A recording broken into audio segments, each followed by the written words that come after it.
Welcome to the Psychedelic Mindscape, a podcast that delves into two fascinating topics, psychedelics and leadership. I'm your host, Victoria Lauren, and today I'm speaking with Henry Winslow. Henry is the founder of Tricycle Day, a free twice-a-week newsletter on psychedelic research, policy, and business that's actually fun to read. I can attest to that. With a professional background in healthcare, marketing, and yoga, he's now focused on making psychedelic education accessible to all. Thank you so much, Henry, for joining me. Thank you for having me on. It's my pleasure to share with you and your audience, anyone who may find themselves listening to this podcast. Fantastic. Well, I always love to kick off with just an introduction to yourself and kind of how you came into the world of psychedelics. So, anything that you can share with us about that journey, whether it's first experience with psychedelics or just how you became interested in the industry. I'd love to hear Yeah, more. absolutely. I think that this is probably true for 99% of people who are doing work in this space. For me, it began with a profound personal experience. So I would be remiss not to share that. My background coming into this world was I was actually a full-time yoga teacher. I was very, very committed to my yoga practice. I'd been practicing for probably 8 to 10 years at this point. Yeah, around 8 years when I first came across psychedelics. And the way that it happened is this. So many people, basically everyone is familiar with yoga, but I think a lot of people are not so aware that there's much more to it than what you see in a group fitness class. Asana is just one of 8 limbs that are taught in like the most popular traditional system. The Eightfold Path, which is outlined in the Yoga Sutras of Patanjali, talks about all these different phases of the yoga practice. So there actually is an end goal of yoga. It's called yoga. It's sometimes called samadhi. And, the last half of the back half of the whole process is all in your mind. It's contemplative processes or practices, not the physical posturing. So these were really gripping ideas to me at this point because I'm full yoga head. So I'm like reading all the esoteric texts, and I just keep coming across these ideas of non-dual states of consciousness, cognitive absorption. And it's all very interesting to me, sort of like from an intellectual point of view. And I've also accepted at this point that, I'm living in the modern era. I don't have the luxury of being like an Indian ascetic millennia ago who can disappear into a cave fast in the darkness for years on end to spontaneously come to this spiritual epiphany. So woe is me. I'll keep going and teaching my classes in New York City, right? But I'm still very into my practice. I still like kind of study the philosophy from an academic point of view. And then one day, a friend of mine, another yoga teacher, comes up to me and she kind of like takes me aside after a class. And she says, Henry, I just had like the most incredible experience of my life. And I think you're going to be really interested in this. Basically, I just got the cheat code, like the shortcut to samadhi, to the end state of yoga.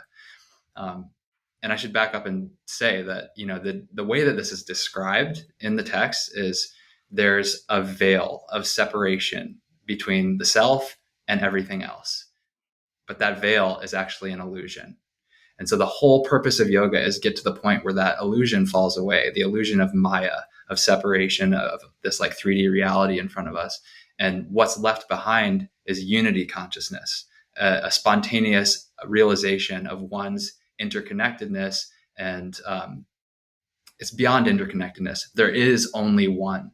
There is nothing else. And you are it. I am it. It's all the same. Okay. So this was like, you can see why I got so captured by this idea. So my friend was like, I just got to do this. And it was instant. I was like, what did you do? And she said, this was a psychedelic ceremony. So I had basically zero exposure to psychedelics prior to that, maybe had one very mild psilocybin experience, but really nothing to write home about. Nothing like what you hear from the media that, like, the Johns Hopkins study that said that everybody ranked it in the top 5 most meaningful experiences of their life. No, nothing like that for me. It was basically, there wasn't much to it. So this, I was, I guess you could say that my expectations were, I don't want to say that they were low. They were just, I didn't have expectations. Um, but I went in and I said, I'm going to surrender to this, whatever it is. And so I showed up and I had my first psychedelic ceremony with Bufo Alvarius, which is the secretion of the Sonoran desert toad. The active compound in it is 5-methoxy-dimethyltryptamine, 5-MeO-DMT, which I didn't really know at the time, but this is considered by many to be the crown jewel of psychedelics, like the Mount Everest of psychedelics. And I had that fundamentally transformative experience. I went from being in a ceremonial context, but still in the Upper East Side of Manhattan in a doorman building, to falling into the center of the universe, experiencing what I believe to be the death of myself. And on the other side of a brief moment of terror, acceptance, and just total submersion and unconditional love. And I remember the last thing that my mind could even articulate before the language processing, like the internal voice, the inner monologue, even that fell away, was nothing else matters. You did it. You made it. This is the purpose of existing. This is why you were given the gift of consciousness, was to experience this unconditional, totally immersive love. So that was the catalyst for me. I came back from that experience a little bit shaken to the core, as you can imagine. I mean, it was truly profound, and I will never look at this reality the same way again. And yet, that could sound scary to some people, and in some ways, it was like, I was like, hey, I've gone almost 30 years of my life, and I missed all of this. How did I not know that everything that we're experiencing right now is just the surface, just barely scratching the surface of what's actually happening? And reality is so much deeper and multidimensional. Just like there are all these feelings I didn't even know about. So that was difficult, but I would say in the end, it really was practically helpful for me, because now, even though I can't always just like jump back into that medicine state of bliss and oneness, I can remember that I had that experience, and it gives me perspective. It gives me a sort of grounding that, hey, if I'm caught up in the turbulence of the day to day, I'm like stressed out or anxious about something, hey, it's all good. Underneath all of this is just love. That's all there is. That's all that's real. That sounds incredible. I mean, what what an introduction to psychedelics, and it sounds like Yeah. such a transformative experience. And I love what you said about just, it's that act of remembering that Yeah. you have experienced that, you have known that, you've understood it deeply in your body, in your soul, and then you have this ability to kind of, call upon it when you're in times of stress, or I don't know. I always say that I tend to get caught up in adulting, and Yeah. sometimes, I can kind of feel like life is just going through the motions so that you can live. And it's just that reminder of, well, what about all the joy of just the present moment, of this conversation, of the sunlight outside? So, And and this I feel breath. like it's good. Yeah, it's good motivation too for like the meditation practice. I feel like for me, I also have a background in yoga, You and do. was Okay. very, very deep in that world for my early 20s through, I guess, through late 20s as well, uh, Mm-hmm.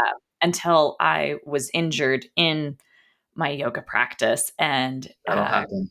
it'll happen. It'll And they'll happen. tell you, no, yoga is only therapeutic. It's impossible to get hurt in yoga. No, that's not true.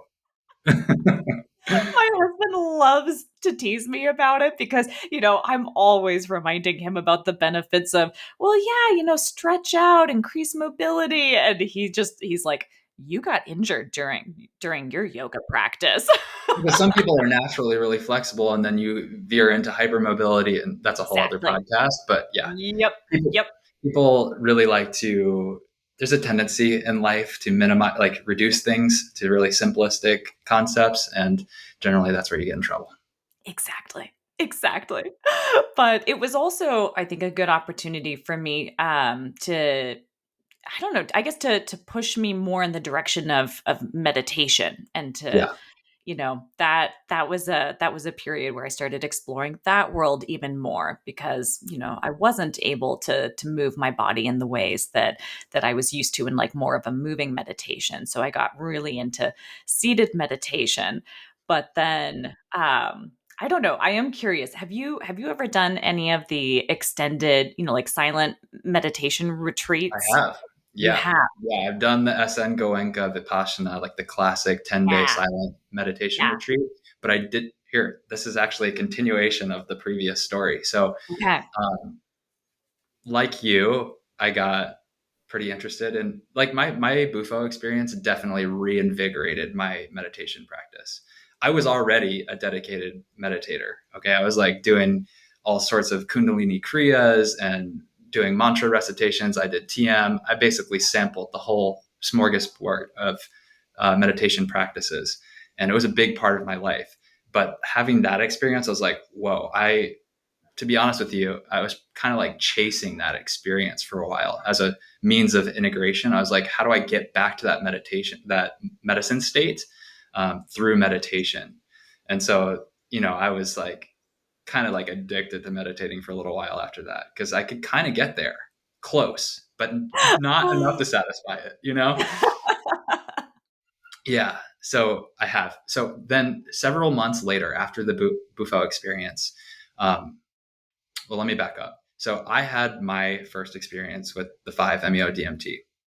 At the time, my wife was very interested as well. We did a lot of yoga teaching together. We were just, our lives were intertwined. So for me to have an experience like that and her not, was like, whoa, like we can't talk about this thing that's like really, I don't know, it's shaking my world upside down.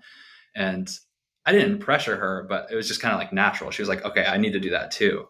But she was on SSRIs for treating like long-standing depression she's had since a teenager.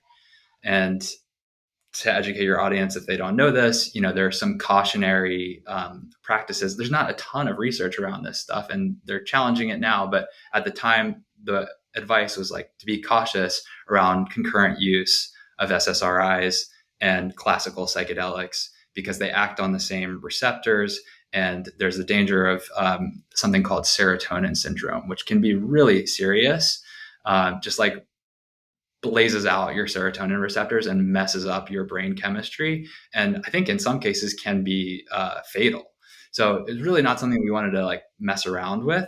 So we're like, okay, we'll take the cautious approach. And what we convinced ourselves was the cautious approach and said, like, you're going to taper off of your SSRIs before you do this. Okay. But she was so motivated to have this mind blowing experience of oneness and connection and samadhi that I think we took it a little bit too aggressively. And so she tapered off in like, I don't know, 2 months or something and jumped straight into having the experience. It was really beautiful for her, similar to mine, just total bliss, like nothing bad in that moment, but it was ended up being a bit destabilizing for her. So several months later, we're still on this train of like, the spiritual path. And so we're like, okay, let's go do the Vipassana. Like we've been meaning to do this. Let's go.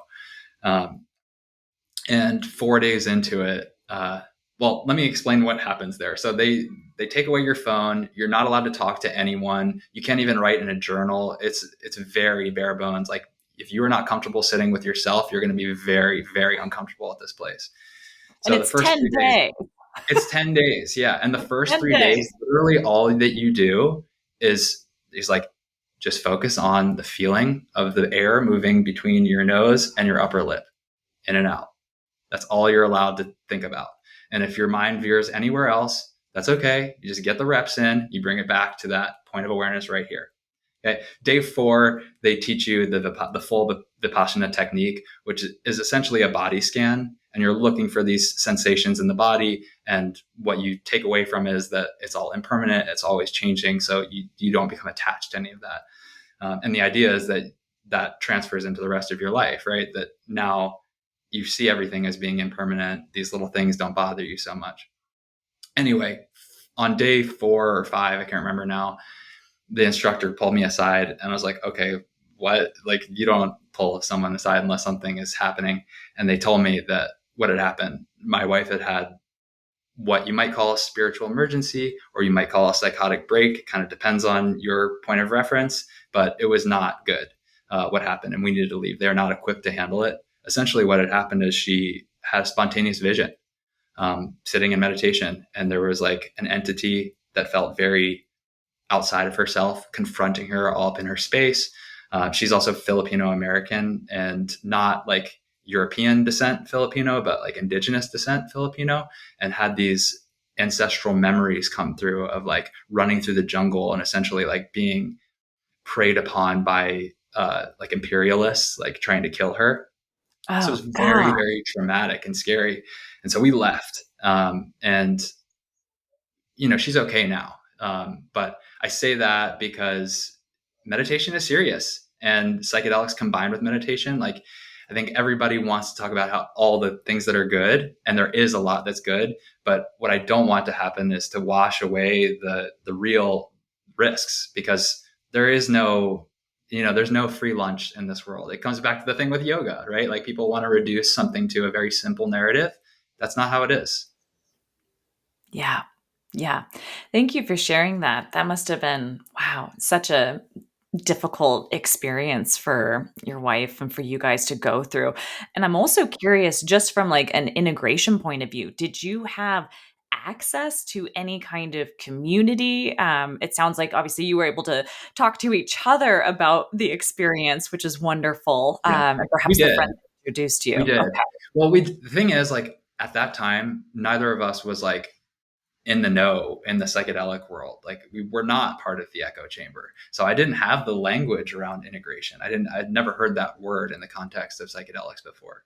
That being said, I intuitively understood, because it was such a powerful experience for me. Like, this is something that takes a long time to process, and it would probably be helpful to have a practice or system to help with that. And that's where I feel I was really fortunate that my entry point was through yoga, because I had spent years building up a practice for myself that supported my integration, even though I wouldn't have called it that. And I had community around me as well. A lot of our yoga friends, like, it was kind of like, okay, you haven't done Bufo yet, you got to go do Bufo. So a lot of our friends did it, and there was a lot of sharing. And yoga is like pretty compatible with the insights that you would get from a medicine ceremony. So it helped also that I was teaching. I could kind of fold those learnings subtly into what I was bringing into my classes. So yeah, I did. Um, Beautiful. and I'm glad that I did. Oh my gosh.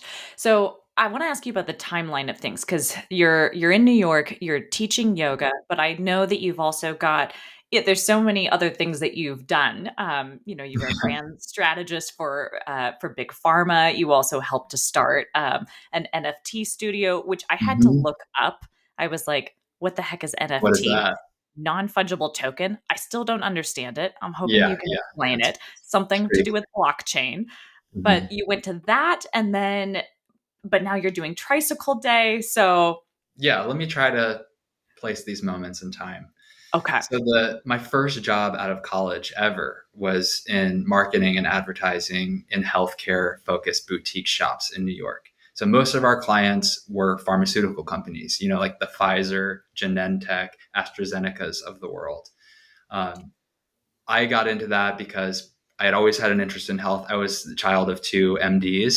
And somewhere along the line, I decided I didn't want to be a doctor because I'd kind of become disillusioned with the state of being a doctor. But the business of health was still interesting to me, and you don't know what you don't know until you get in, and so I learned a lot from that period of my life. And actually, it is helpful to me today because I learned how to read a clinical trial, learn how to understand trial design and what goes into the research and how you extract messages from data and simplify it to an end user, to a consumer. So that's been really helpful in digesting the research that I share in Tricycle Day. So that was the path there. Along the same time I got into yoga. So I was like, had my job and I was doing yoga, and eventually I was like, okay, I don't like this job. I'm going to go be a yoga teacher. The NFT studio, as you might imagine, happened during the craze around NFTs and cryptocurrency in general in like 2020, 2021 ish. And this was my first time doing anything that was like exploring psychedelics from a professional point of view. I say professional with air quotes there, because the NFT studio was really just for fun, and that was a moment in time. I think the world was recovering from COVID and people just needed something to like have fun with. And I think that's where all the NFT mania came from. So NFTs are like basically digital collectibles in this context. So we created this project that was it was the story of it. It was basically like a game. So if you bought like one of these NFTs, it was a character in this story about a psychedelic cult of monkeys on an island. Um, yeah. Like there's a whole story to it. But if you had one of them, then you like took it on this quest, and there were different, it was like gamified, and you could unlock different levels of enlightenment where the NFT like became more animated, more tripped out. But basically, yeah, it was in a cult where the cult leader was another monkey who had found a bunch of psychedelics and started experimenting on the other monkeys. So it was just for fun. But I mean, just for fun, but you guys also broke the blockchain record for yeah, we 24-hour volume with yeah, 15 million in sales. yeah, That's yeah. crazy. Yeah, we did. We did break the record, which was, some of that was luck, some of it was skill, and some of it was timing. But people really got captured by the story of it. It was fun and it was exciting. I think, getting a taste of doing something where psychedelics were centered for me was like, maybe I could actually do something meaningful here. And to be fair, it's not that this wasn't meaningful. I mean, for example, we donated $10,000 to MAPS, which I felt really good about, and educated all of our users who didn't really know, or collectors, like they didn't know about MAPS. So just bringing that awareness into the work and attaching it to the real world felt like a good use of the platform. But at some point, I was like, maybe I could do something that is like more tethered to the real world around psychedelics. And I had become an avid reader of psychedelic media myself ever since having my breakthrough experience.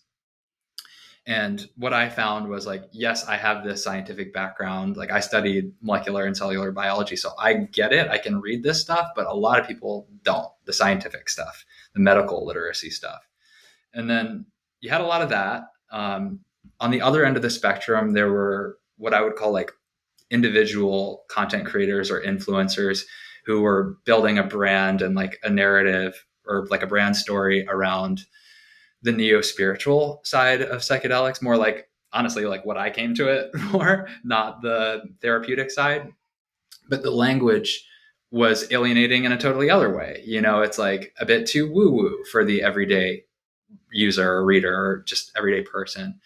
And so I saw that as like, hey, there's a big white open space here in the center of the bell curve to address this growing contingent of people who are learning about psychedelics, maybe relearning about psychedelics after, the narrative from the 60s where it had been very politicized and kind of, the just say no era and all of that. But now there's like a renewed interest. Who's speaking to these people who are just beginning to understand? And I felt like I could do that. So I took that insight and said, these are the people I'm speaking to. What's the most effective way to do that? And I said, it's going to be accessible. It's going to be light. And my big bet was like, I think it can actually be entertaining too. Like kind of pulling from my NFT experience, maybe. How can we make this something that is not just educational? Because yes, people say they want education, but really they want to be entertained. So you have to fold it in. So I introduce humor, I use memes, and that has been really effective. I started in January of 2023. We're now at the time of this recording, end of May 2024. So about almost a year and a half in, and I'm knocking on the door of 50,000 active email subscribers, and they're engaged because that's after a lot of list cleaning. So clearly there's interest here, and again, it's a combination of timing and I think execution, but I don't want to give myself too much credit because I've got tailwinds behind me for sure. Yeah. Yeah. That's amazing. No, I mean, and your newsletter is how I got introduced to you and all of your work that you've been putting out there. And you had the call for coaches and therapists and psychedelically informed individuals creating your Maria's list, and Yeah, that's where we got connected. So I'm very grateful. I love your newsletter, thank and you. of course, we'll link to it and hopefully get some more people that are exposed to it. Thank you. So January of last year is when you started that. I'm curious because there's been so many new developments in this space Oh from my gosh, so many. the research side, from legalization, decriminalization. There's so much going on. And given all the reading and information that you're processing, I want to know for you, like, what have been the most interesting topics, or, like, what are you excited What's about on my when, mind? yeah, that's what I want to know. Yeah. Well, first of all, yes, you're right. I mean, the pace of news alone is staggering. Like, I've never had an issue with news flow or like needing things to cover. There's always an abundance, and it really comes down to, okay, I have to decide what's the most important thing that I want to center here, because overwhelm doesn't serve anyone, right? You gotta crystallize. I think that one of the biggest things that I'm excited about right now is, and many would probably share this opinion, this is not totally novel, is that MDMA is likely to become an FDA approved medicine in just a couple of months. The PDUFA date, the Prescription Drug User Fee Act date, that's the date that FDA has committed to make a decision about a fully submitted new drug application package for MDMA for post-traumatic stress disorder.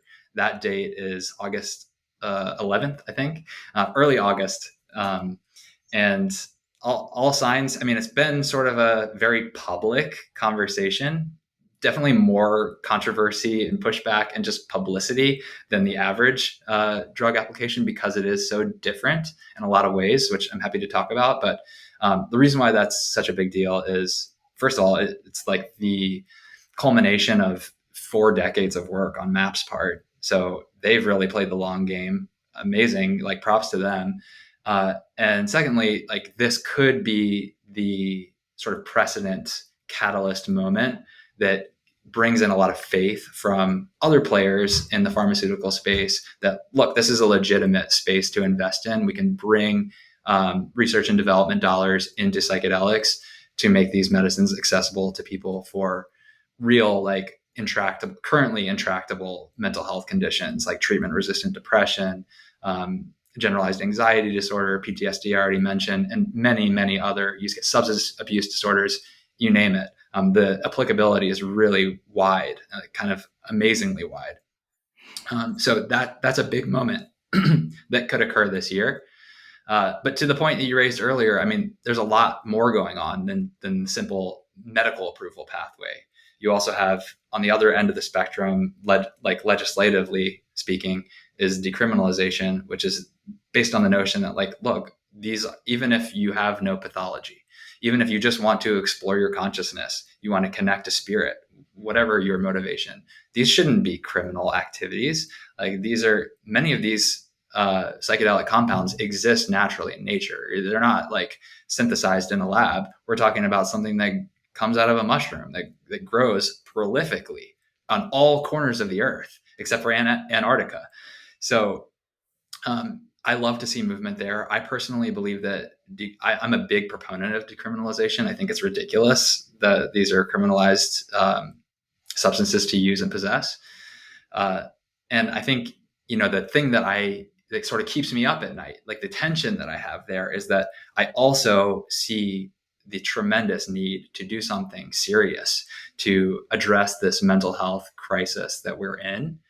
And what I don't want to happen is have perverse incentives um, take away people's cognitive liberty. And the way you could imagine this playing out is, look, okay, a company has to invest millions, sometimes billions of dollars to bring a drug to market. Now they are incentivized to protect their market share. And so if people can have a similar experience by growing mushrooms in their backyard and taking it without, using the patent protected proprietary novel analog, then why are they going to go through the medical system and get insurance to pay for this really expensive treatment? And so and we've seen this play out in many other spaces. So I'm not just like tinfoil hatting this, like this is legit.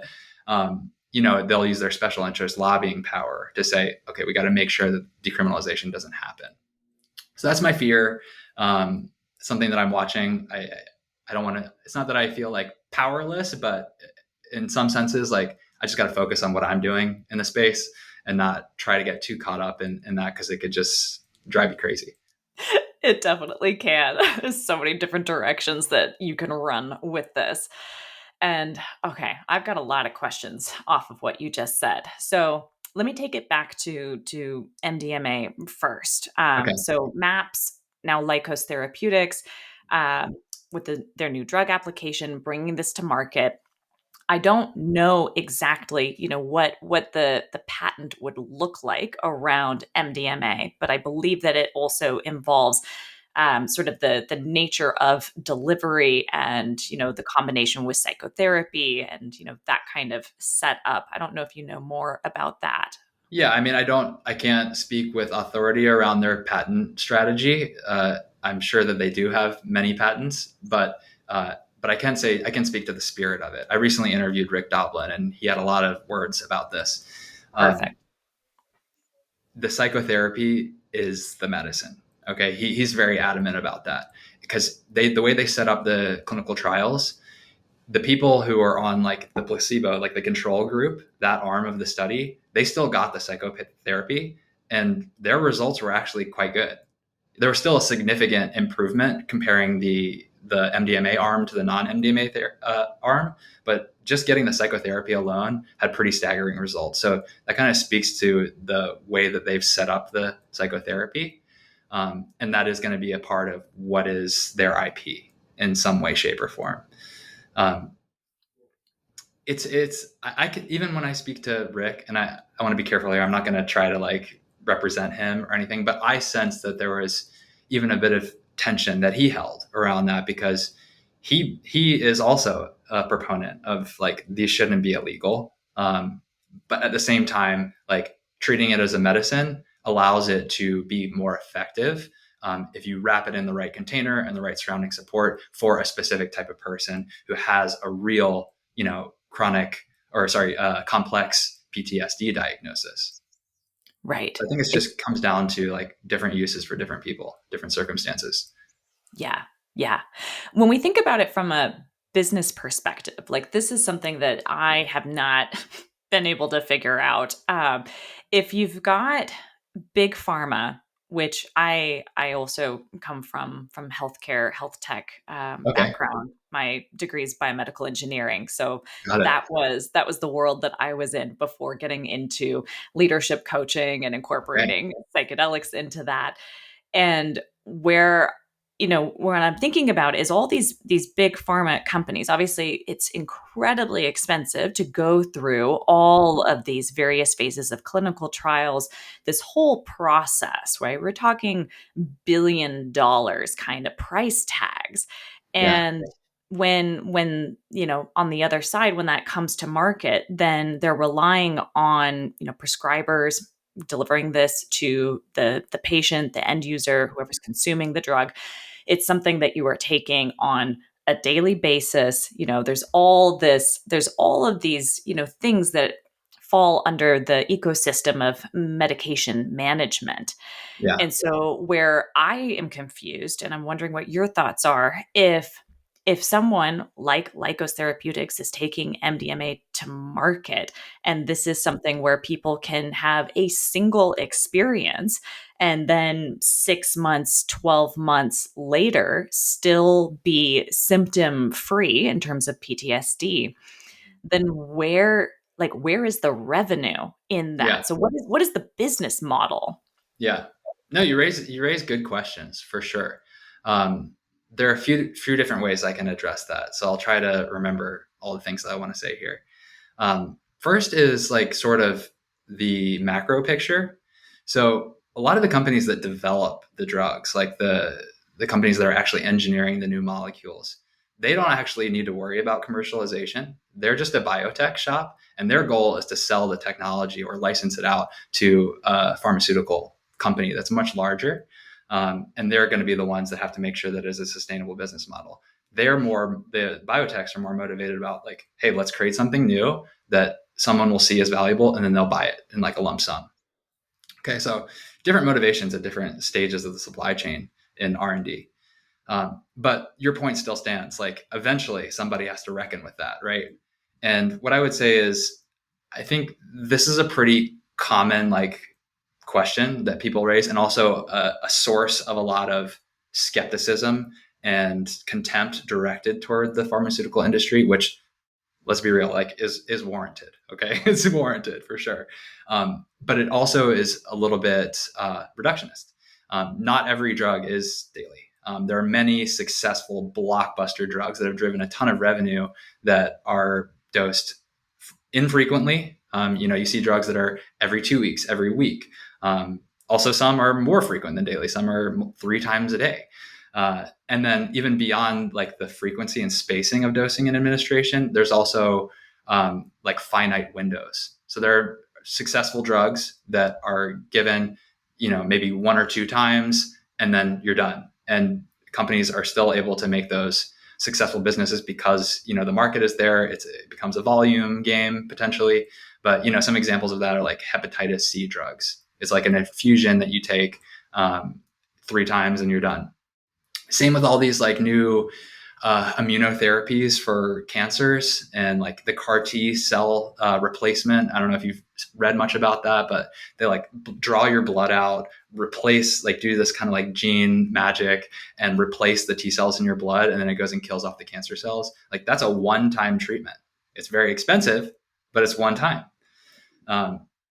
So, I say all that because pharmaceuticals are not as locked into get you on a daily subscription that you stay on indefinitely for the rest of your life as people make them out to be.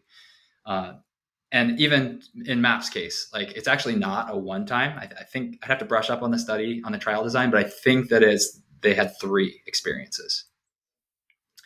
And even if we look at Spravato, which is probably our best example of a pharmaceutical, fully integrated psychedelic medicine, that's a intranasal ketamine, basically from Johnson & Johnson, Janssen Pharmaceuticals.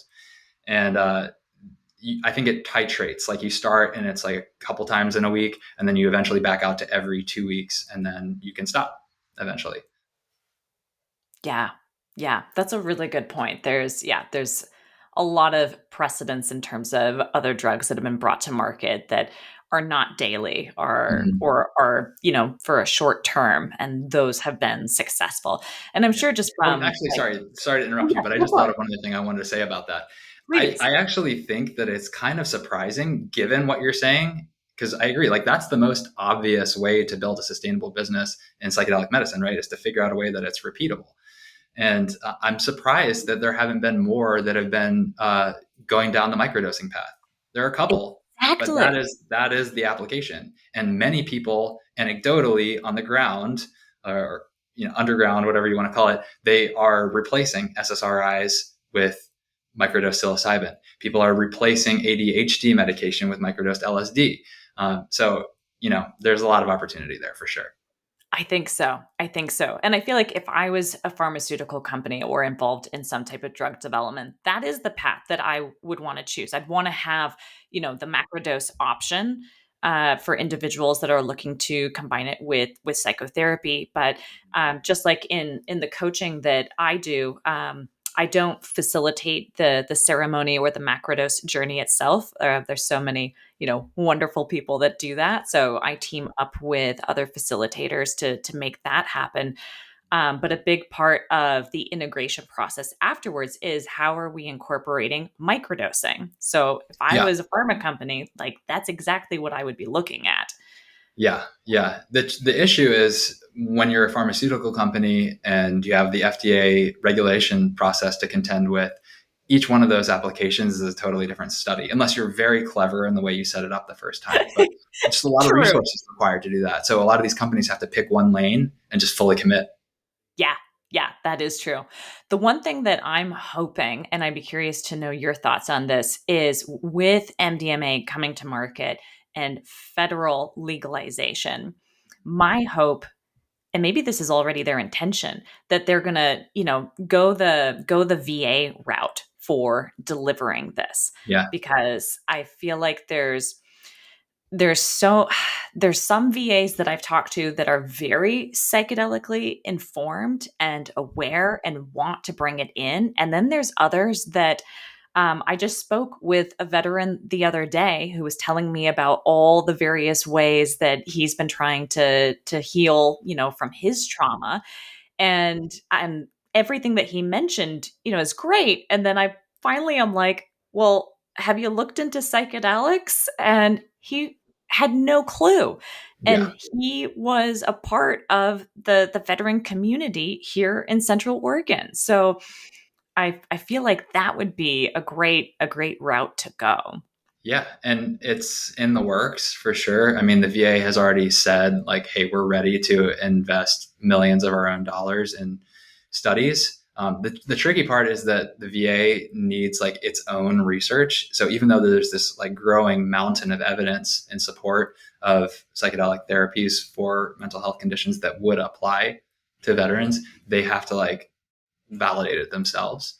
So it's just like kind of slower moving with all federal agencies and government organizations in general, unfortunately. But yeah, I definitely see that that has been a strategy on every level of the game to engage and center veterans in the story.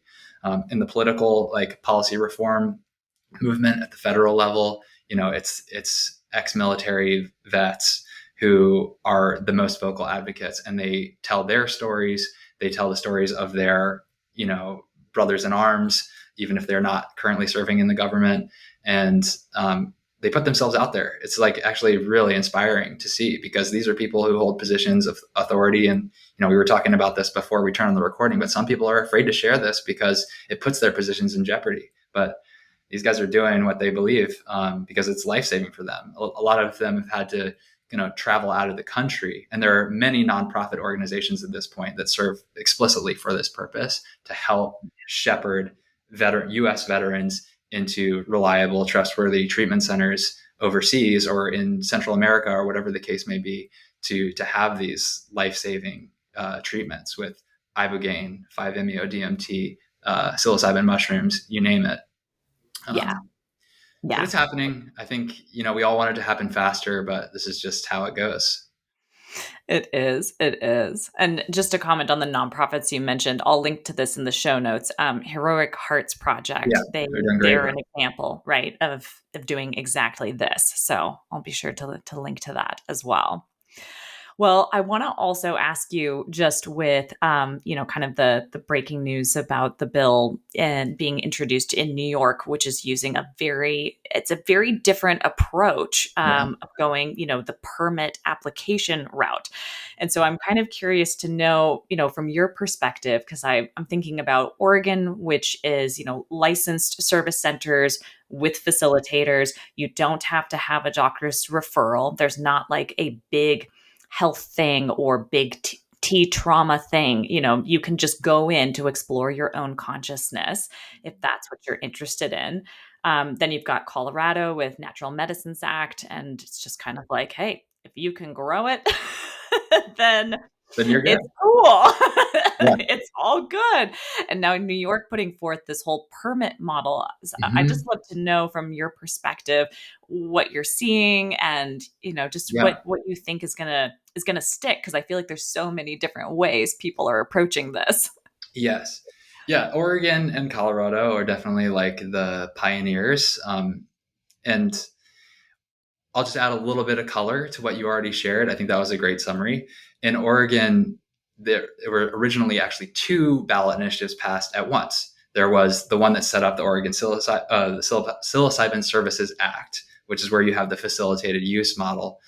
To your point, it's non-medical, and in fact, they're not even allowed to portray it as medical. So you're going in there. It's the implication maybe that you're treating some sort of trauma in the past, but it's for wellness. It's not healthcare, right? At the same time, they passed decriminalization, and it was a really aggressive, ambitious, progressive policy at the time. It's since been walked back. So now there was a period where you could take mushrooms on your own and face no penalties. Now, if you want to have a legal experience in Oregon, it has to be through the facilitated use model. Colorado kind of followed on the heels of Oregon, and they also did something similar where they decriminalized plant medicine statewide, and they created the possibility of initiating a framework. And that framework is yet to come to full fruition, but the idea is that soon people will be able to go have similar facilitated experiences. They also allow sharing, which is pretty interesting. So it's created a lot of communities where people go and like have a sort of a barter economy, around exchanging genetics and spores and even fully grown mushrooms, for example. The one that you didn't mention, which no one really saw coming, was Utah. Utah was the next state to implement legalized psychedelic medicine. The way that they've set it up is almost like a clinical trial, though. It's so controlled, it's so contained.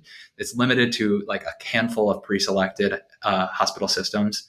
And you have to have pre-authorization as a prescriber to give the medicine. And you also have to collect all this information and send it back to the state Congress so that they know what to do with it moving forward. So it's very controlled, but you can still go there as a patient and get treated. So that's pretty cool. Did that one also include MDMA in Yes. addition to psilocybin? Yeah, MDMA and psilocybin in Utah. Okay. Which is the same that Australia legalized. Very similar to Australia's program. Gotcha. So now the latest is New York, and it's very early. This bill was just introduced, so we don't know that it's actually going to make it very far, but it's still exciting to see these things and like the creativity. In some ways, this is like, to me, the most obvious approach. I've always felt like, when are we going to see this? And basically what it says is you can go to the government and apply to get a permit to use psychedelics, to use mushrooms in particular, psilocybin. And in order to receive that permit, you have to go through a short education course so you understand the risks and benefits.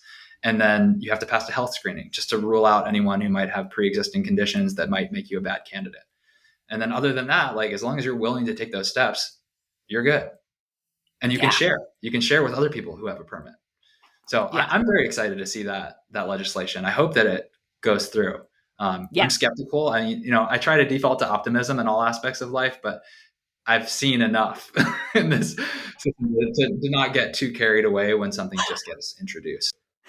Yeah, the thing that I really like about New York's permit model is that they've called out this, the whole decriminalization aspect of it. So it's like, if you are caught with mushrooms without a permit, that's considered a violation. It's not considered a misdemeanor. It's not considered a felony.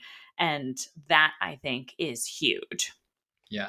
It would be better if there weren't any repercussions, in my opinion. But yeah, because you can still get hit with a $250 fine, which, depending on your status, like that could be really meaningful or it might not be.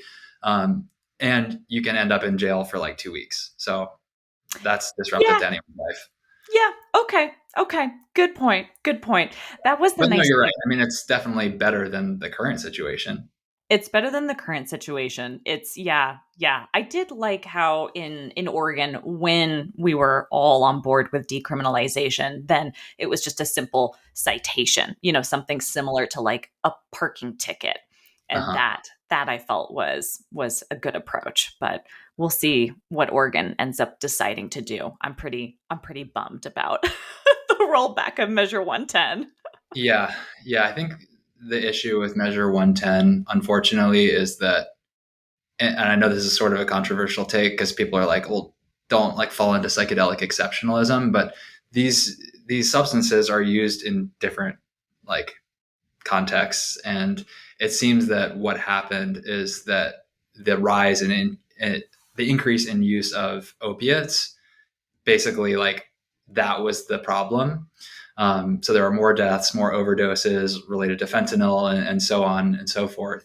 And as a result of that, they just cast a wide brush, threw the baby out with the bathwater, and recriminalized everything.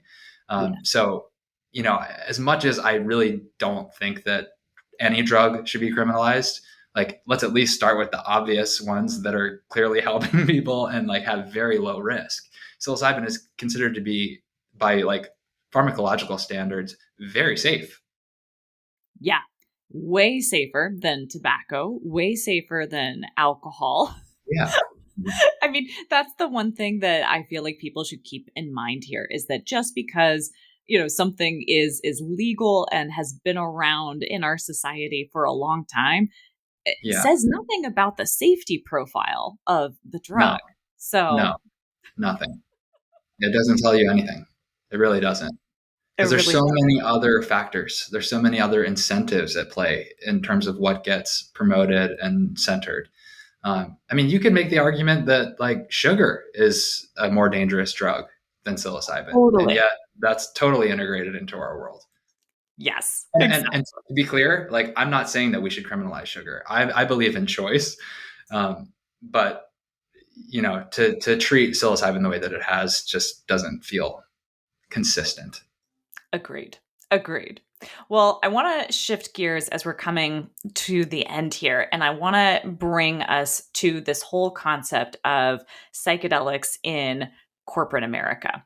And I'm thinking about the application of psychedelics in terms of professional settings. So whether that's simply from employee benefits, where people are considering, well, would insurance cover a Yeah. psilocybin therapy session, or would companies consider offering something with microdosing and having that as like a benefit for employees, to thinking about ideation sessions and getting creative, like with Well, I definitely innovation. got some thoughts on that. I would love to hear your thoughts on all of that. Yeah, yeah. Well, okay, I'll go through each of the things he said. So, as far as employee benefits, like health plan covering psychedelic therapy, there are a couple of companies that are really pushing the vanguard forward there. One of them is Enthea. Enthea had a really successful pilot program with Dr. Bronner's, which, if you know, it's like this. It's a soap company, but their like founding underlying mission is all about like unity consciousness. It's really funny if you ever like read their packaging. It's hilarious. Um, but they worked with them and covered the cost of ketamine therapy, which is the one psychedelic therapy that's available in a clinical environment outside of a clinical trial today in the United States, and got like really incredible results and utilization, and not just from a health standpoint, but also in terms of metrics that matter to a business. So like their productivity, their absenteeism, and all these sorts of things, retention. So a couple takeaways from that. I mean, one is that like, look, it's possible. Like we can envision a future where other psychedelic therapies are covered by employers. And the other that I take away is like, you have to package these things in our ways that, everything is a sale. You have to package it in a way that's appealing to what matters to an organization. And for them, for some companies, they genuinely care about the health and well-being of their employees. But generally, they need to, especially if it's a public company, they care about increasing shareholder value. So how do you make it about that? Um,